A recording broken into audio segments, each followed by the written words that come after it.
And now let's add the subform. We are on design view, so we are scroll down a little bit. Just open up some space here and go to the under design tab.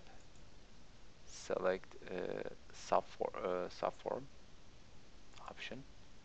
Place it somewhere down here, and we are going to use existing tables and queries. So we like to associate that invoice ID with this invoice ID in the subform. So we need to start out with the invoice ID, so that our form and the drop-down list can communicate. And we like to get the book information, book ISBN, book title. We may want to know maybe the publisher name. So let's get the publisher name. We may want to know actually how many we have in hand. And if you like to know the book price, so we can include book price as well. And next. So now, since Access identified that invoice ID, so it says, you know, it can show invoices for each record in purchase using this invoice ID. That's what we want. And invoice subform, let's get rid of the white space for when you're doing programming. So it's also the subform can be easily separated from the other ones. And invoice subform with no spaces, finish. This is how it looks like. We can adjust a little bit, and let's see how it looks like. So if I switch to this invoice, I can see all the orders associated with this particular invoice, which is nice. But the one thing is important here, especially when you're processing new purchases.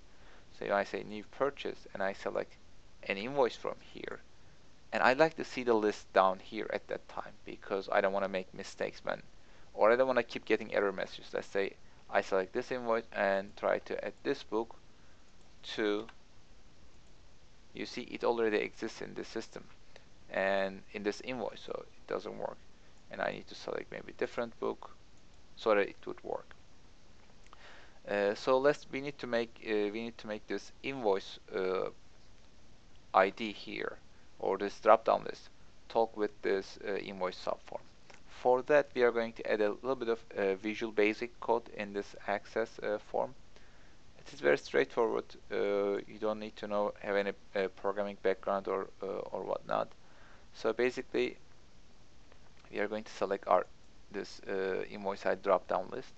Make sure our property sheet is available, and here you see that we already gave a name for this combo box. It says combo 13.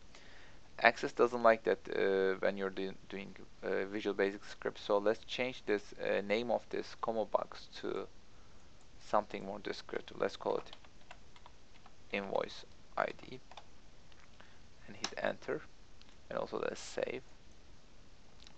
Then go to event tab again, and what we are trying to achieve is, after selecting an invoice ID from the drop-down list, we like to see the subform updated. So we are going to use after update event. So, and here there's a three dot dot dot button here, which is an event builder, and we are going to use code builder. Okay, and here basically open up some space here. This is a subroutine. It's a kind of function. So we are going to tell the access, when there's an update in that drop-down list, do something else. In that case, it's going to refresh the subform. So you can say type me, and it's referring to this current access form. And you need to tell, we need to update which form, the invoice subform. If you start typing I, then you can see the list here, invoice subform, which is automatically added to the list. And refresh this form.